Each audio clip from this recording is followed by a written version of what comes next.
Hello, boys and girls. Here we go again. We're back to starting with Chapter 4 of Good Morning Gorillas by Mary Pope Osborne. Enjoy.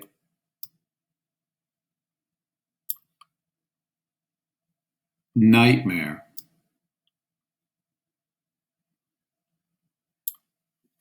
Jack knelt beside Annie. She was gasping for breath. The gorilla bounded down the tree and over to Annie. She bit her lower lip as she were worried. Are you okay? Jack asked Annie. Yes, Annie panted. Just got the breath knocked out of me. Wiggle your arms and your legs, said Jack. Annie wiggled her arms and her legs. Good, nothing's broken, said Jack. Just then, he felt a drop of water hit his arm. The mist had turned to rain. Oh, uh-oh, said Jack.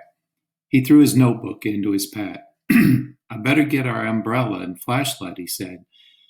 I left them near the tree that looked like a chair. I'll come too, said Annie. She started to sit up. No, catch your breath, said Jack. It's not far. I'll be right back. He took off his jacket and draped it over her. This'll help you stay dry, he said. He pulled on his backpack and stood up. The gorilla screeched. Stay with Annie, said Jack. And then he dashed back through the cloud forest. He looked for the fat tree with the wide limbs padded with moss. As he peered through the growing darkness, Jack saw many fat trees. He saw many limbs padded with moss.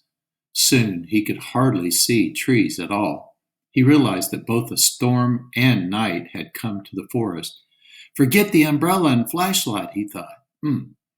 It was more important to get back to Annie before it was too dark. They could wait together for daylight. As Jack started back to Annie, he could hardly see, and he didn't know which way to go. Annie! Boo-boo! He shouted. He felt silly shouting boo-boo, but he didn't know what else to call the small gorilla. Jack pulled out his arms. He moved slowly through the dark, rainy forest. He kept calling for Annie and Boo-boo. He listened for them, but he couldn't hear anything above the loud patter of the rain. Ah, he shouted. He had run into something that felt like a ball of spider webs.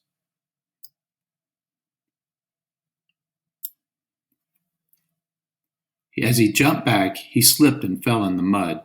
He crawled over the tree and huddled between two of its giant roots. I'll just wait here until morning, he thought, and then I'll find Annie, or she'll find me. As rain dripped all around them, Jack wondered if leopards came out at night. He quickly pushed the thought away. He tried to think about morning and finding Annie and going home.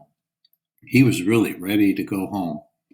Why did Morgan ever even send us to this cloud forest, he wondered. He tried to remember the secret rhyme. To find a special magic, he whispered. He couldn't remember the rest. He felt tired and miserable. He took his backpack off and rested his head on it. He closed his eyes. To find a special magic, he mumbled. But he couldn't find the magic. He couldn't even find the words that finished the rhyme. Worst of all, he couldn't find Annie. Their fun adventure in the cloud forest had turned into a nightmare. Chapter 5. Silverback. Jack felt something tugging on his sleeve. He opened his eyes. Boo-boo! The small gorilla was staring at him in the dawn light. Jack stood up. His arms and legs felt stiff and achy. His wet clothes stuck to his skin. He looked around the cloud forest. Misty sunlight shined through the tree branches. Where's Annie? He asked the small gorilla. Boo-boo waved her arms, and then she bounded off between the trees. Jack pulled on his pack and followed. As the small gorilla led him through the cloud forest, her head bobbed above the leafy plants. Finally, she stopped before a row of shrubs. Jack took a few steps forward and peered over the shrubs. Oh, man, he whispered. Large, dark figures were sleeping in the open, grassy area. Gorillas! There were at least 10 of them. Some slept on their backs, while some slept on their bellies. The gorillas were all sizes. The smallest was a baby sleeping in its mother's arms.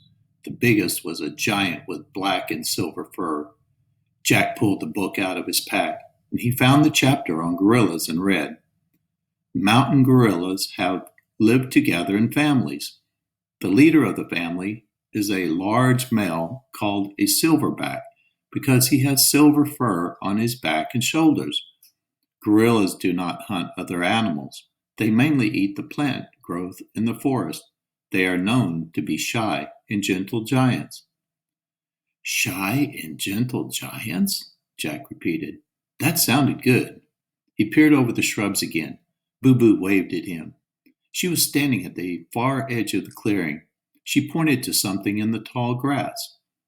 Annie was fast asleep in the grass. Jack didn't know what to do. If he called her name, the gorillas would wake up. He only had one choice. He had to sneak over to her. So Jack put up his book in his pack. He pushed past the shrubs and stepped into the clearing.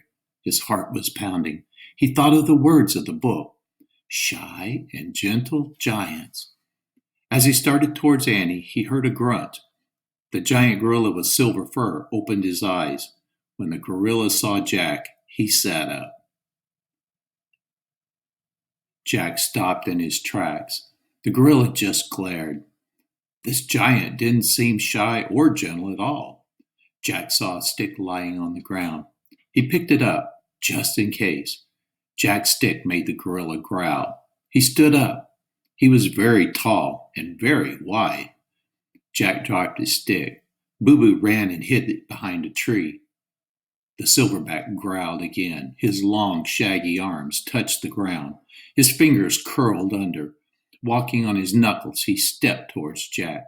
Jack stepped back. The gorilla stepped forward. Jack stepped back again. The gorilla kept stepping forward. Jack kept stepping back until he stepped out of the clearing. But the silverback kept coming. Jack stumbled back through the brush until he came to a thick wall of plants. The gorilla kept coming. Jack couldn't move back anymore. Hi, he said nervously. He held up his hand. I come in. But before Jack could say peace, the giant gorilla went crazy. He hooted and leaped to his feet. Jack crouched down in a panic. The gorilla kept hooting. He grabbed a tree limb. He shook it wildly. He ripped leaves from the branches. He gnashed his teeth, and he cupped his hands. He beat his chest. Roar! He roared. Roar! The gorilla dropped on all fours. He charged back and forth past Jack, and then he threw himself on his belly. He began bashing the ground with his palms. He bashed and bashed and bashed. Jack scrambled on his feet and knees over to a tree. He hid behind the trunk, hugging his head. He waited for the maniac gorilla to find him and tear him to pieces. Chapter 6. Good morning, gorillas. The pounding ended, and there was silence. A long silence. Jack opened his eyes, and he peeked around the tree. The silverback was sitting on the ground. His lips were curved in a smile. He looked pleased with himself. Was this whole act a fake? Jack wondered. Jack didn't know whether to be scared or to laugh. The only thing he knew was he would still had to get Annie. Jack pulled out the research book. He found the gorilla chapter again, and he read, To safely get close to gorillas in the wild, it's wise to act like a gorilla yourself. Crouch down and rest on your knuckles like a gorilla. Keep your head down and act friendly. Jack packed up his research book. He put his pack in the back. Then he went down on his knees. Jack took a deep breath. He smiled a friendly smile. Pressing down on his knuckles, he moved out from behind the tree. His fingers hurt as he walked on them. The silverback just grunted. Jack didn't look up. He kept smiling a friendly smile as he crawled through the brush towards the clearing. And then he got to the edge of the clearing. He glanced back. The giant gorilla was following him. He was frowning, but he didn't seem about to attack. Jack kept going. He moved into the clearing, and then he stopped. More gorillas were waking up. A large gorilla hugged Boo Boo as if to comfort her.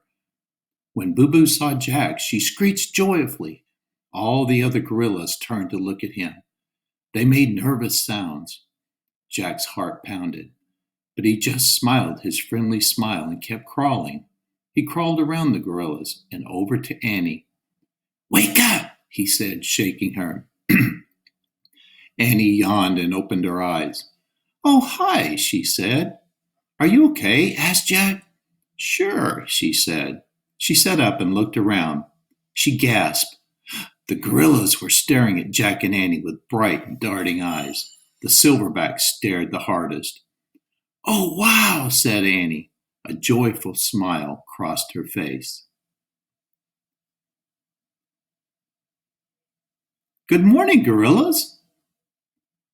And we'll end it here today, boys and girls. Stay tuned for another 3 chapters, and probably we'll finish up the book tomorrow. Have a good evening. Bye.